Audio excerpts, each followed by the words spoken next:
Conserving rhinos is about more than just stopping poachers. We must also holistically consider other factors that put rhino populations at risk.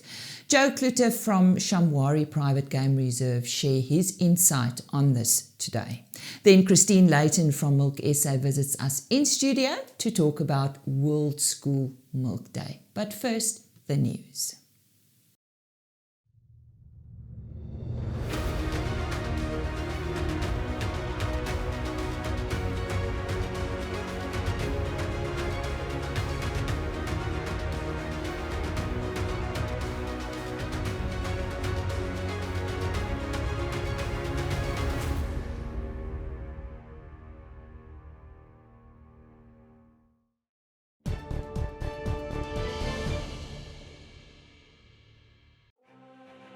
Communique exists to serve feed and food producers. In vandag se nuus, die wolmark het gedurende die 8ste wolveiling wat van dese week plaasgevind het 'n aansienlike styging getoon. Die nie RWS aanwyser het met 4,2% gestyg om teen R167,57 per kilogram te sluit. Die RWS aanwyser het met 4,4% toegeneem. Heinrich Victor van OVK gee nou terugvoer. Daar is in totaal 6.919 bale aangebied, waarvan 96,8% verkoop is, ten spyte van steeds uitdagende logistieke en ook handelsomgewings, veral daar in die ooste. Nou, die aanbieding het hoofsaaklik bestaan uit goeie lengtes fynwol met bykans 67% van die merino aanbieding wat volhoubaar gesertifiseer was.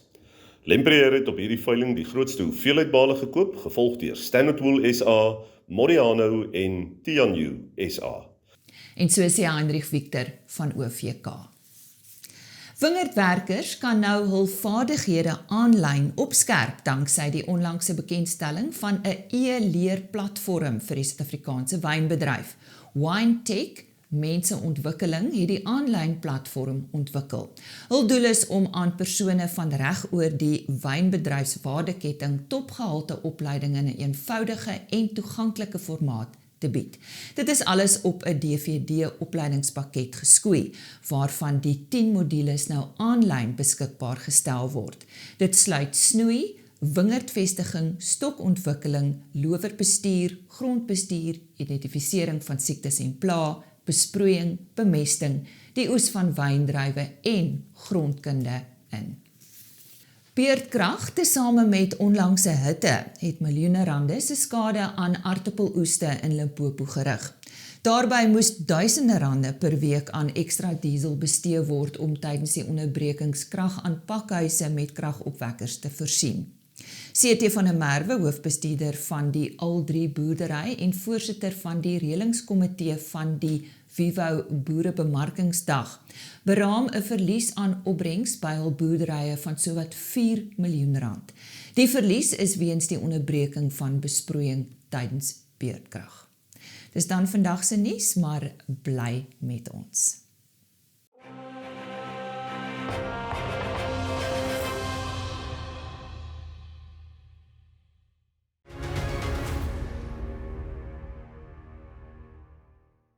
Saving South Africa's rhinos will require a multi-dimensional strategy with private game reserves and national parks cooperating and anti-poaching efforts working in tandem with education campaigns. This is the view of Joe Cloete, CEO of Shamwari Private Game Reserve, and he joins us now to talk about this. Joe, thank you very much for joining us. You said that stopping rhino poaching requires more than just protecting the animals and apprehending the poachers. Won't you elaborate on that? Yeah, I think the whole rhino poaching scenario requires a proactive approach, and a lot of great organizations have been busy with that already.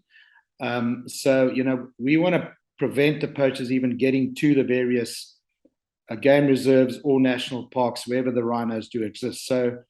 So a proactive approach is definitely far better than a reactive approach. Reactive is quite often too late. And a proactive approach, amongst many other things, will require a consolidated effort by very many different organizations and a lot of education into the youth of South Africa and the youth abroad, specifically in the markets, in the countries where these products are consumed or sold. So education, in my opinion, is definitely the way forward. The youth of the Asian countries and the youth of South Africa need to be educated that these products are not an asset, as some people like to refer to them. They have no medicinal value whatsoever. There is no scientific evidence of any of that. So education is vital, in my opinion. Without giving away any information that could be helpful to poachers, how does Shamwari work together with other reserves to prevent poaching? Well, there's some national parks in the Eastern Cape where Shamwari is situated. So we work very closely with the other national parks and with all the other private game reserves in the Eastern Cape. We share information, about any possible threat, etc., because it has to be a collaborated effort. You cannot just worry about protecting your own piece of land. It has to be a collaborated effort. You have to share information, because if they don't have any, if you can block them on the one reserve, you'll block them on the other reserve as well. So all the national parks. So the integrated, collaborated effort amongst all the private reserves and sharing information and sharing intelligence is vital. Let's talk about your community outreach programs. How do they work? Our community outreach program is largely done through the Born Free Foundation. Now, I don't know if you remember the famous movie Born Free, which was shot in Kenya many years ago. So we have 2 Born Free centers at Shamwari, where these are sanctuaries where we keep African cats that have been rescued from around the world, from captive situations and zoos, etc. So African lion and largely leopard are brought back to these 2 sanctuaries. They can never be released back into the wild because they've lost their fear of man. But at these centers, we put about 400 to 500 school children through a program every month where we educate them about conservation. So not only about the cats, but about conservation in general. So we take them to these sanctuaries. They get to see these animals. The very sad stories of these animals and where they come from are told to these children. Then we put the children in a game viewing vehicle and we take them into the bush, and then they see and experience how animals should be in the wild as opposed to being in captivity. And by doing that, we get the message across, hopefully, to the children that how important conservation is and that animals should never be, they should always be in the wild. They should not be put into captive situations whatsoever. And in this program as well, we educate them on the rhino situation, on the elephant situation in Africa, etc., etc.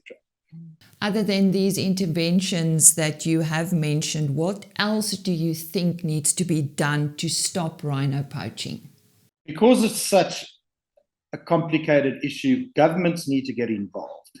So there has to be a political will, both in South Africa and in the countries abroad where these products are consumed, which are largely the Asian markets of Vietnam and China. So there has to be an intergovernmental kind of action. We dictate to the people in those countries what they should do, but an effort should be made, by the governments to talk to each other. And then certain statements, in my opinion, should be made in those countries where those products are deemed as, the trade in those products are deemed as illegal, and they should stop that. So that to me is, and that's obviously a very, very difficult step, because you need to get the political buy-in, but there are big, broad statements that need to be made by the leaders of these countries to be able to get the message across, in my opinion. Joe, is poaching the biggest threat to rhinos? Yeah, poaching and land habitat. I think, we're still lucky in South Africa and in Namibia that I think we have 90% of the world's rhino populations in these 2 countries. So we're still lucky. So the habitat, I suppose, at the moment is adequate, but, we are always trying to expand our boundaries and acquire more green land for our animal numbers that are increasing year on year. So, so habitat is a very, very important thing with regards to rhino, yeah. You know, the biggest threat, obviously, to rhino is that the value of a rhino horn, for example, on the black market is ridiculous. You know, it's in the vicinity of $70,000 to $80,000 per kilogram. So the tragedy is the animal is worth in that market more dead than alive. So and the biggest threat to rhino is that if this continues, it's the possible extinction of the species. That is the major cost involved. So yes, we all have to spend a lot of money on anti-poaching activities and security activities, and collaborate with our neighbors and the various private game reserves and national parks to be able to prevent that the species approaches the numbers where extinction becomes a possibility. You're probably well aware of the rhino numbers that are out there or left in the world. It's been well documented. You know, but I'll just give you a number that you're probably not aware of. But in the 1960s, there were approximately 65,000 black rhino left in East and Southern Africa. Today, the numbers are down to about 6,000. And here's another interesting bit of information. In the 1960s, there were less than 300 southern white rhino left in South Africa. Less than 300 when the late Dr. Ian Plaas started Operation Rhino, and they started saving the rhino, and they developed a drug that they could use to knock the rhino out, to be able to catch it and move it. And they moved the rhino to safe areas. And over many, many years, the rhino numbers went up to, I think, in the vicinity of 25,000, 26,000. And then sort of in the 2008, 2009 era, poaching started again. And the numbers have now dwindled to approximately 18,000. So there's been a massive decline in the last 8 years. So yeah, it's scary, but we are forever hopeful. And I think if we collaborate and educate the youth, that'll go a long way to prevent this. Joe, thank you very much.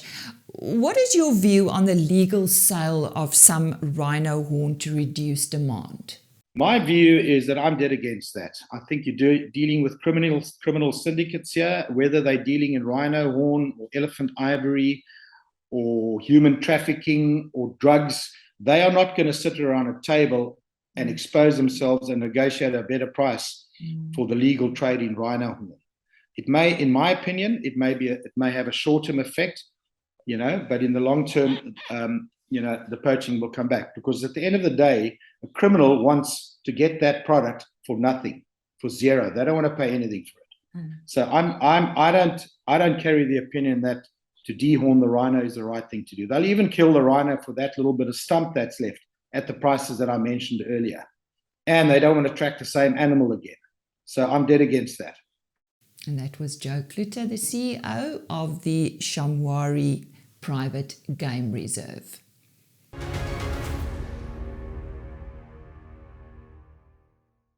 Syngenta, bringing plant potential to life. Goeiedag, die pryse van skaap en beesvleis sowel as speendiere het in week 41 van die jaar gedaal. Al twee beeskarkasse was week op week 0,9% goedkoper, terwyl die C2 karkasprys met 4,4% gedaal en die speenlamprys met 1,4% afgeneem het. Lam A2 karkasse is 0,2% goedkoper week op week, terwyl die C2 karkasprys met 1,4% af is en stoorlammers ook 1,2% goedkoper geword het. Varkvleispryse het 'n verdere styging getoon en is nou R30 per kilogram. Afgelope week se wolveiling het die skoon RWS wol se prys met 4,4% gestyg vanaf die vorige veiling en hierdie styging is aangewakker deur sterker kopers of koopkrag met die Australiese markte wat ook op is in prys. Die bokhaarveiling van die afgelope week het egter indikatorprys met 7% gedaal teenoor die vorige veiling en dit is as gevolg van kopers wat nie regtig op tyd het nie, met resessie wat verwag word in Europa en China wat ook nie al meeding op die veilings nie. Wat die grane aanbetref, het die naaste maandpryse vir geelmielies met 1,8% gestyg week op week, koring 0,3% duurder, sojabone 3,5% duurder en sonneblomsaad met 1,3% op. Die rand het week op week verder verswak, 0,3% swakker teenoor die dollar en 0,9% swakker teenoor die euro.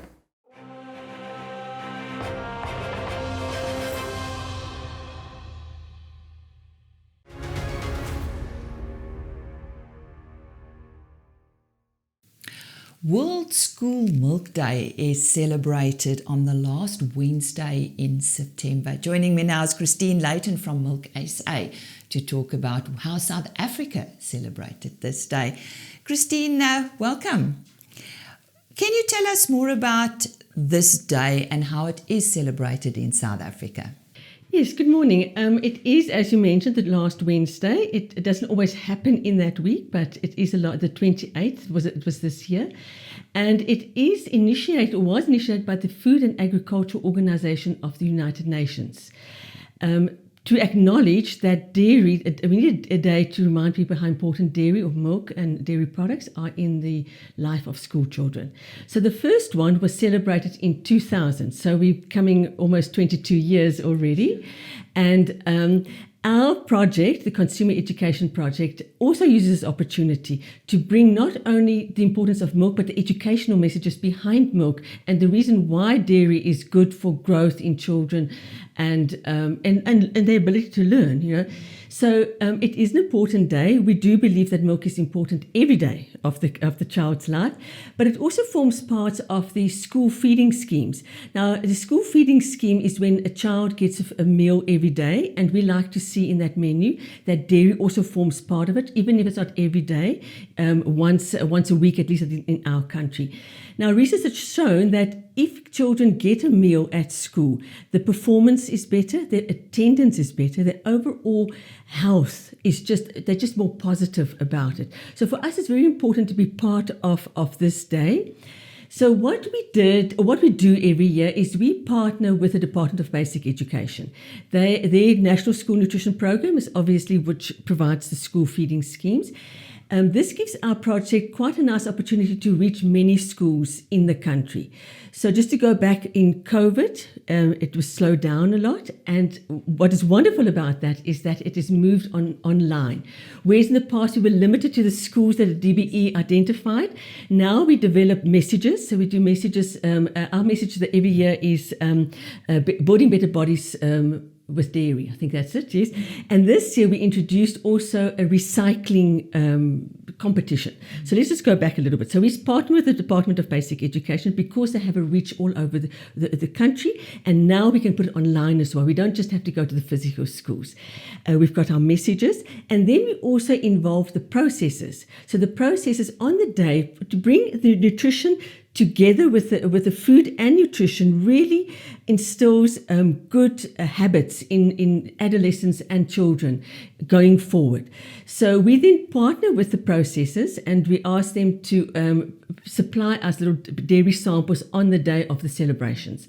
So that way you give the child the nutritional education, which goes through the teacher, and I'm going to talk about a bit more about that just now.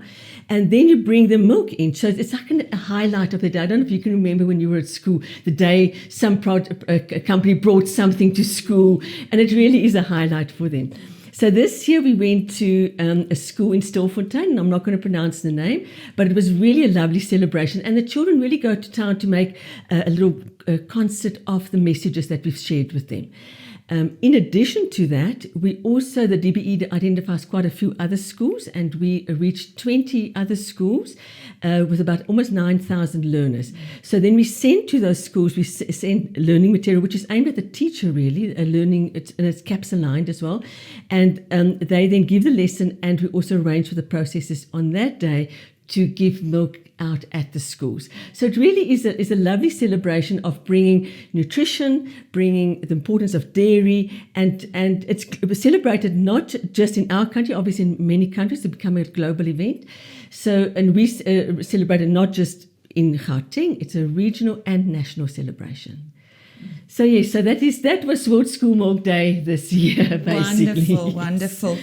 Let's talk about the nutritional value. Why is milk important in the diet of school-going children?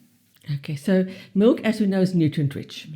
We always say it gets 9 important nutrients, but the important thing is it's got good quality protein. Now, the protein is very important because it is essential. It contains all the essential amino acids, which is important for growth, because it's an animal protein. Then all the nutrients important there's like the vitamins and minerals. We'll talk about vitamin A, vitamin B12, vitamin B2, as well as calcium, potassium, magnesium. Which is good for the bones. Well, the calcium, definitely, in conjunction with a bit of sunlight as well. So you've got to play outside for the vitamin D. Vitamin A is important, but that's in the full cream products, okay? And therefore, because it's a fat-soluble vitamin. Now, it's nutrient-rich. It's also a very loved product in our country, and it's convenient. It's easy. You grab a glass of milk, you grab a yogurt, and a marcie, which is traditional. And that's what's nice in September. It's Heritage Month, so we could talk a bit more about a marcie, which is quite a popular product. And so I think it's just an all-round convenient product. Can be added to food. It can be added to your pap, to your vegetables. So it really partners very well with, or pairs very well with, other foods. Now, your project has a school program. Tell us more about the Dairy Kids school program. Dairy Kids program, you can get that from our website. So just to mention that although we're the consumer education project of Milk SA, our slogan, or our better known name, is Rediscover Dairy.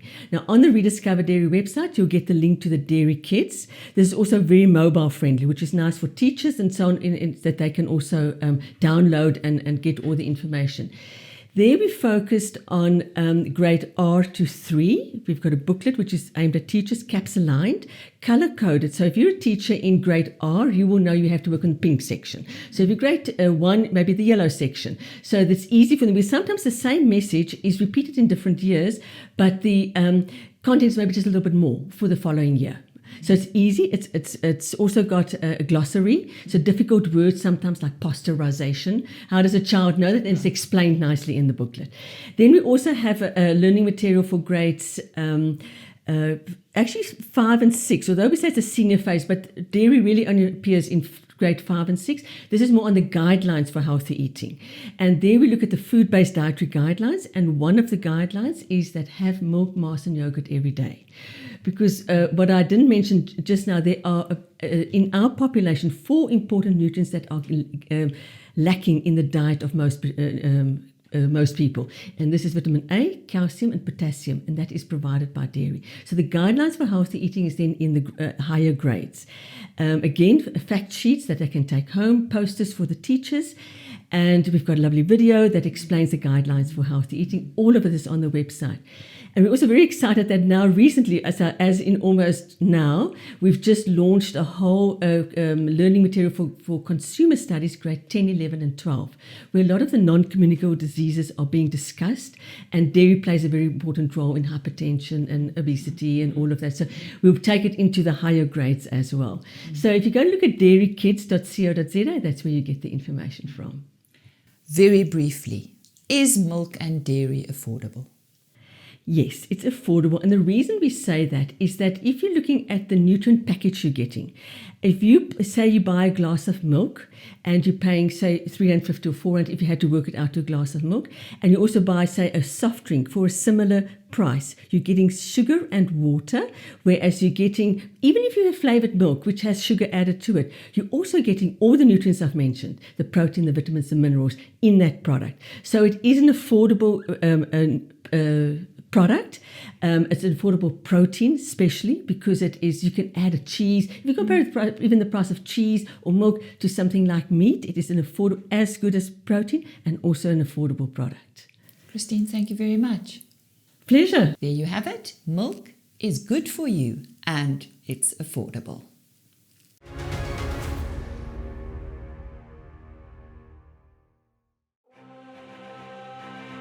BKB, die betroubare tuiste van landbou.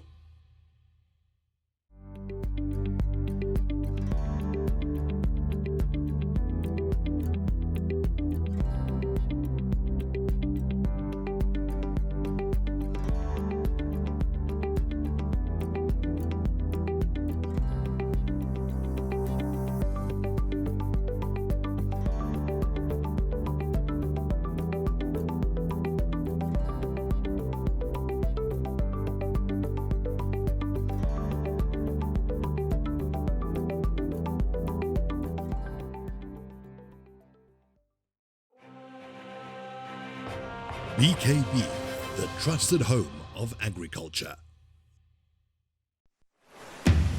On April 12, 2022, after the devastating floods in KZN, we had to stop building vehicles.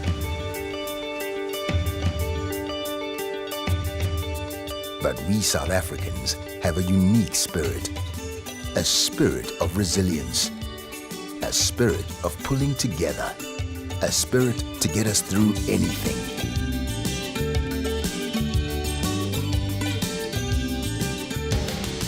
And we'll soon be back to building Mzansi's favorite vehicles in the same spirit we always have. I'm searching for the spirit of the great heart under African skies.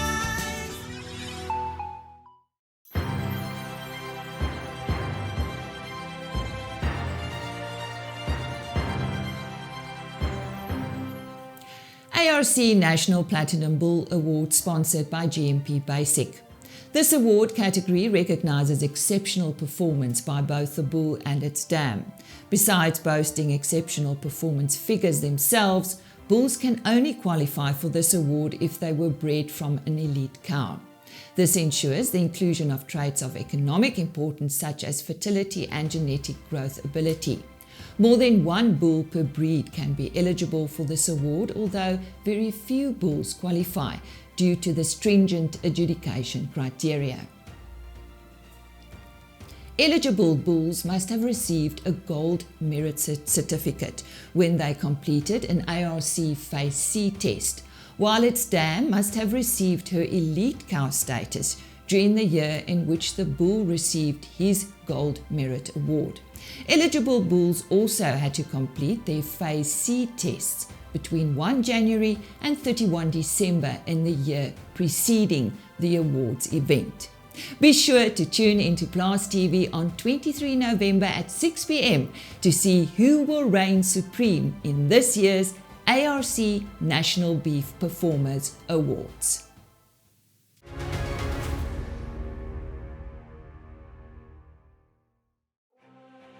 Elanco, we are driven by our vision of food and companionship enriching life.